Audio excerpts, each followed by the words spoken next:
आशा करता हूं आप सब बहुत अच्छे होंगे। मेरा नाम है सिद्धांत अग्निहोत्री। स्टडी क्लोज पे आपका बहुत बहुत स्वागत है। ये आप वीडियो देख रहे हैं, ये वीडियो है हल्द्वानी का, और हल्द्वानी में जो हिंसा भड़की है उसका।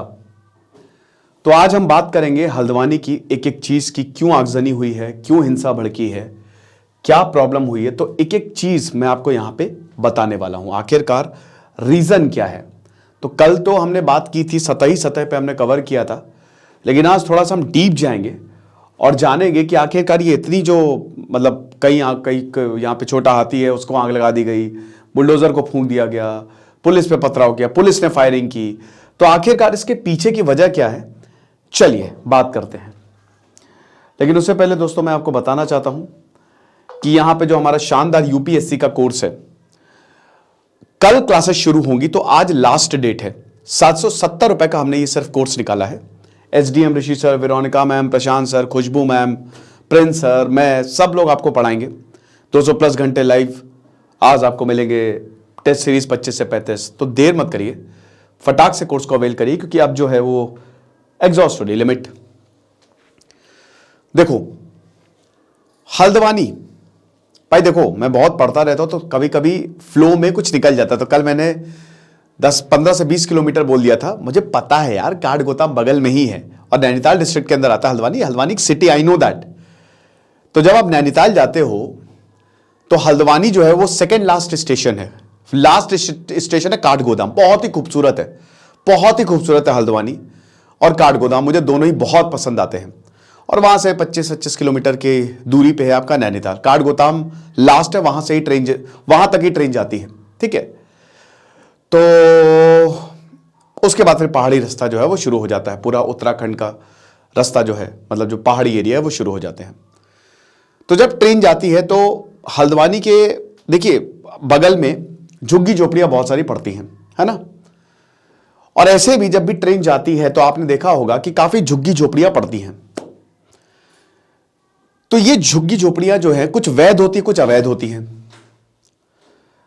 अब बात यहां पे हो रही है कि हल्द्वानी डेवलप कर रहा है। रेलवे जो है उसने भी ये कहा है कि जो झुग्गी झोपड़ियां होती, कई बार हमको स्पीड जो है ट्रेन की स्लो करनी पड़ती है, पर गरीब लोग जाए तो जाए कहां। तो हल्द्वानी में रोड जो है वो चौड़ी हो रही है, और जहां जहां पे भी नगर निगम कार्रवाई कर सकता है वहां पे नगर निगम कार्रवाई कर रहा है। इसमें कोई बुरी बात तो है नहीं भाई, जो इलीगल है वो तो इलीगल ही रहेगा। लेकिन फिर ये भी बात उठाई जाती है कि भाई देखो, अब हर थोड़ी बहुत फ्लेक्सिबिलिटी होनी चाहिए, ठीक है। तो 1 साल पहले यही जो रेलवे के अगल बगल लोकेलिटीज है, इसमें 3 लोकेलिटीज पे 4000 फैमिलीज थी, और ये ऑर्डर दिए गए थे कि भैया इनको हटाना पड़ेगा, ये इलीगल है। तब मामला कोर्ट में गया था, और मामला जब कोर्ट में गया था तो इस पर सुनवाई चल रही थी, ठीक है। और उसमें से एक लोकेलिटी थी बनभूलपुरा या बनभूलपुर। अब हम इस लोकेलिटी की बात क्यों कर रहे हैं, क्योंकि इसी लोकेलिटी में कल हल्द्वानी में बहुत बड़ी प्रॉब्लम हुई। परसों, सॉरी कल कह रहा हूं। क्या है कहानी, सुन लीजिए भाई। हल्द्वानी में, मतलब यही इसी एरिया में बनभूलपुर में एक मदरसा था, मलिक का बगीचा इसको कहा जाता था। अब ये मलिक का बगीचा जो था, मदरसा था, तो आपको पता ही यहां पे जो मुस्लिम बच्चे थे वो पढ़ाई होती थी उनकी, और थोड़ा सा ये बैकवर्ड एरिया में आता है ना। पतली पतली गलियां आपको देखने को मिलेंगी, बहुत डेवलप्ड नहीं है। तो अब यहां शाम 4 बजे के करीब पुलिस आती है और नगर निगम के लोग आते हैं बुलडोजर लेके। क्यों? क्योंकि इस मलिक का बगीचा, ये मदरसा, इसको गिराना है। इसको क्यों गिराना है? इसलिए गिराना है क्योंकि ये जमीन अवैध है। मतलब आपने जमीन, कह रहा हूं, आपने कब्जा, अवैध तरीके से कब्जा किया है। ऐसा क्यों किया आपने? तो कहानी ऐसी है कि यहां पे एक आदमी को जमीन लीज पे दी गई थी। लीज समझते हो, कुछ समय के किराए पे आपको दे दी गई। अब ये जब तक लीज चल रही है तब तक ठीक है, लेकिन साफ साफ उसमें लिखा था कि इस पे कोई कंस्ट्रक्शन नहीं होगा, इसको बेचा नहीं जा सकता। बट जिसको लीज पे दी गई थी उस आदमी ने अगले को बेच दिया। लीज पे आप, मैं किराए पे आपको घर दे रहा हूं, आप किराए का घर किसी को कैसे बेच सकते हो? शर्तें मेरी चलेंगी, बट ऐसा हुआ नहीं। लीज खत्म होने को आई, पुलिस पहुंच गई, प्रशासन पहुंच गया। अब जब इससे पहले यहां पे स्थानीयोों का यह कहना है कि कई बार पुलिस आ चुकी थी, ये एकदम से कार्रवाई नहीं है, कई बार वो बोल चुके थे कि भाई देखो इस पे हम कार्रवाई करेंगे, ये प्रॉब्लम है यहां पे अवैध है ये, पर आई गई बात हो गई थी। तो अब जब नगर निगम पहुंचा वहां पे, तो भाई वो तो बुलडोजर के साथ पहुंचा कि भैया अब डेडलाइन जो है वो पूरी हो गई है और अब इसको हम गिराएंगे 8 फरवरी। तो लोग इकट्ठा हो गए यहां पे कि आप ऐसे कैसे गिरा सकते हो, तो मदरसा है। नगर निगम ने कहा कि लीज ही पूरी हो गई है। बोला कि अरे लीज कैसे पूरी होगी, हमने तो जमीन खरीदी है। कहता भाई कैसे खरीद सकते हो तुम जमीन, ये जब जमीन ही लीज पे है तो किसी ने बेची तो उसकी प्रॉब्लम है, जिसने बेची वो कहां है उसकी प्रॉब्लम है ना, ये आपको देख के खरीदनी चाहिए थी। और ढा दिया गया मदरसा। अब जैसे ही ये हुआ, मैंने बहुत सारी रिपोर्ट्स देखी पढ़ी, तो बहुत सारी चीजों पे मैं ये लेक्चर आपको बता रहा हूं, एवरीथिंग, जो जितनी चीजें, काफी रिसर्च की मैंने इस पे। तो जब ये हुआ तो पहले तो कम लोग थे।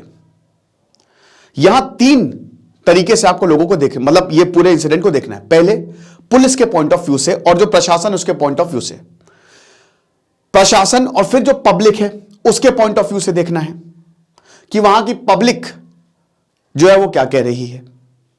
तो वो जो पब्लिक है उसका कहना यह है कि भाई जो मैंने आपको बताया था ना कि पिछले साल इतनी फैमिलीज जो हैं उनके घरों को भी तोड़ा जाना था, क्योंकि मैंने बताया कि यहां पे रेलवे का बहुत सारे एंगल्स है, इसमें सरकारी एंगल्स हैं कि ये इलीगल है लोकेलिटीज, इनको हटाना है, बट लोग रह रहे हैं।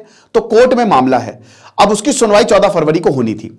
तो यहां पे बोला गया लोगों द्वारा, लोगों के वकील द्वारा कि भैया देखो जब कोर्ट में मामला लंबित है तो आपने कैसे ये कार्रवाई कर दी, कोई नोटिस भेजा नहीं, विदाउट नोटिस आपने कैसे ढा दिया। ये चीज है कि आप कैसे किसी बिल्डिंग को ढा सकते हो, ये तो गलत हो गया। जब ऑलरेडी कोर्ट में मामला है तो पहले कोर्ट का फैसला आ जाने दो, उसके बाद आप कार्रवाई करो। आप ऐसे तो कर नहीं सकते, विदाउट नोटिस आप एक बिल्डिंग को ढा रहे हो। ये पब्लिक बिल्डिंग है, यहां पे जो बच्चे हैं वो पढ़ने जाते हैं, आपने ना आओ देखा ना ताओ ढा दिया। दूसरा पॉइंट, आपने फायरिंग शुरू कर दी, आपने गोलियां बरसानी शुरू कर दी। अब आप जब गोलियां बरसा रहे हो तो इसमें लोग मरे हैं, 5 लोगों की मौत हुई है, कितने लोग घायल हैं। तो आपने ऐसा क्यों किया, आप लोगों पे गोलियां बरसा रहे हो, यह तो सही नहीं है। तीसरा कि आपको वहीं रुक जाना चाहिए था, आपको आगे ही नहीं आ जाना चाहिए था जब इतना सेंसिटिव मुद्दा है। यह पब्लिक का कहना है वहां पे लोगों का कि यहां पे प्रशासन ने हमारी बात जो है वो नहीं सुनी। 3 सवाल उठाए जा रहे कि पहली बात, प्रशासन क्या ये इंटेलिजेंस फेलियर था, शाम 4 बजे तक का ही वक्त क्यों चुना प्रशासन ने, समझ रहे हैं आप ये। अब प्रशासन की बात सुनते हैं। प्रशासन ये कह रहा है कि भाई एक बात बताओ, पहली बात रोड चौड़ी हो रही है, वहां के स्थानीय निवासी भी कह रही कि भाई ये चौड़ी हो रही रोड, यहां मकान को ऐसा नहीं है कि ये सब लीगल परव्यू के अंडर किया जा रहा है। तो पहली बात तो ये है कि हम आपको कई बार बता चुके हैं, हम पूरी लोकेलिटी को तोड़ नहीं रहे, हम एक पर्टिकुलर बिल्डिंग के पीछे आए थे और उस बिल्डिंग को हम ऑलरेडी कई बार आपको बोल चुके हैं कि बिल्डिंग इलीगल है। हमने ऐसा तो है नहीं कि ये कुछ एकदम से कर दिया है, आपको कई बार हम इसकी जानकारी दे चुके हैं। दूसरा पॉइंट, आप गोली चलाने की बात कर रहे हो, उधर से पत्थर बरसाए जा रहे हैं, हमारे पुलिस वाले घायल हैं।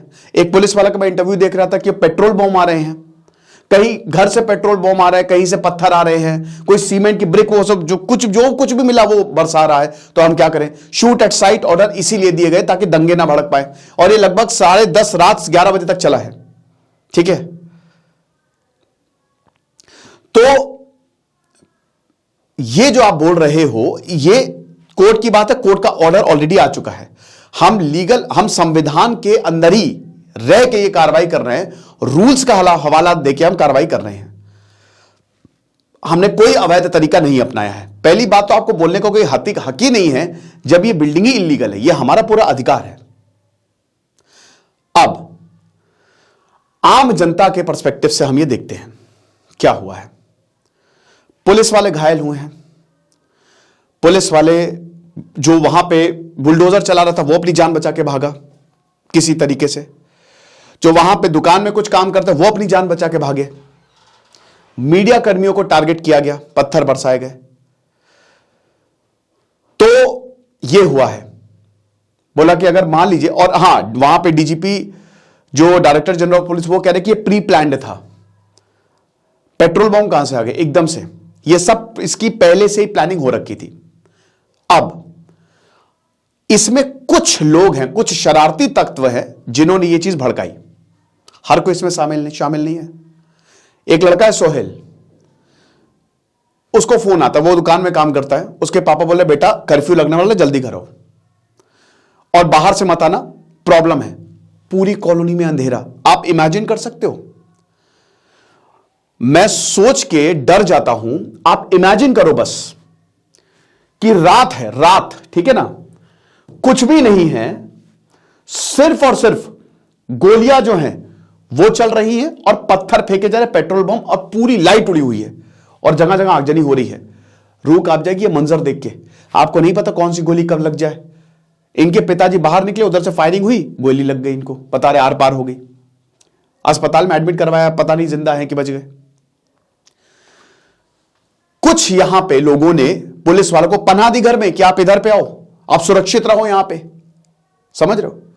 तो हर किसी को एक कटघरे में हम नहीं खड़ा कर सकते। अब प्रशासन की तरफ से फेलियर था कि नहीं था, इसका एक मुझे जो लगता है, और जो यहां पे बोला भी गया, जो डीएम वंदना सिंह नैनीताल, मुझे लगता नहीं था, मतलब ऐसा शायद रिस्पांस सोचा नहीं होगा। ठीक है, ये रिस्पांस माइट, क्योंकि कई बार आ चुके थे, चीजें ठीक हो गई, तो ऐसा रिस्पांस हो सकता है सोचा ही ना हो प्रशासन ने कि इतना भयानक रिस्पांस आ जाएगा, इतनी बड़ी मात्रा में हमला हो जाएगा हमारे ऊपर। ठीक है, बट फिर भी अगर एक सेंसिटिव मुद्दा था, अगर ये था कि भाई इस वजह से, क्योंकि भाई इसको नगर निगम को अपने कब्जे में लेना था, अपने होल्ड में लेना था, ठीक है, ताकि जो भी काम है वो किया जा सके, तो शायद ये चीज नहीं करनी चाहिए, क्योंकि ये बहुत ही बड़े पैमाने पे दंगे भड़क गए हैं। अभी तो शांति है। कुछ स्थानीय निवासी कह रहे हैं कि हमने 24 साल में आज तक कभी ऐसा नहीं देखा, हमने कभी भी ऐसा नहीं देखा कि इस लेवल पे जो है वो दंगे भड़के हैं या ऐसा कुछ हुआ है, हमने आज तक कभी नहीं देखा। पूरे एरिया में कर्फ्यू लगा है। पुष्कर सिंह धामी जो कि उत्तराखंड के सीएम, वो बोल रहे हैं कि किसी को बख्शा नहीं जाएगा। ये जितने भी असंवैधानिक शरारती तत्व हैं ना, इनकी सारी फोटो वीडियो सब हमारे पास है और किसी को भी हम नहीं बख्शेंगे और बख्शना भी नहीं चाहिए, किसी को भी बख्शना नहीं चाहिए। मैं एक पॉइंट ट्रेस करना चाहता हूं यहां पे, हिंसा कैसा, क्यों हिंसा करनी है? ठीक है, मुझे ऐसा लगता है कि चाहे कोई भी पक्ष हो, बट क्या जो वहां के लीडर्स हैं वो पब्लिक को नहीं समझा सकते कि आप हिंसा मत करिए? चाहे मुस्लिम हो चाहे हिंदू हो, कहीं से भी हिंसा हो रही है, वहां के जो धर्मगुरु हैं क्या वो लोगों को नहीं समझा सकते कि आप क्यों करें? इससे कौन फंसेगा? इससे फंसेंगे, इससे बहुत बेगुनाह भी फंसेंगे। भाई दंगाई कितने होते हैं? 100 में से 10 दंगाई है, 90 के ऊपर गाज गिरती है, जो कि आम है। तो पहली बात तो यहां पे जो लोग हैं क्या वो समझाने नहीं चाहिए कि भाई आप ये क्यों कर रहे हो, इससे आप कोई दिक्कत हो कि शांति बनाए रखो, हिंसा क्यों करनी है? भाई अगर कोई लीगल काम है तो उसको होने दो, और अगर कोई लीगल काम है तो आप केस करो, प्रोटेस्ट करो, तरीके होते हैं। हिंसा का कोई तरीका नहीं होता है। ये तो अपने ही पैर पे कुल्हाड़ी मार रहे हो तुम। ये चीज समझनी है होगी, ठीक है? तो violence is not the solution, always remember. तो ये सारी बातें हल्द्वानी को लेके मैंने आपको बताई और इस वजह से प्रॉब्लम क्रिएट हुई। ओके, तो आई होप चीजें आपको क्लियर हुई होंगी। बाकी अभी शांति बनाई, शांत, सब कुछ शांत है और हम आपसे भी यही उम्मीद करें कि हमेशा शांति बनाए रखिए, यही अपील है। कितनी भी प्रॉब्लम हो शांति ही बनाए रखिए। खुश रहिए, पढ़ते रहिए। दिस इज सिद्धांत अग्निहोत्री साइनिंग ऑफ।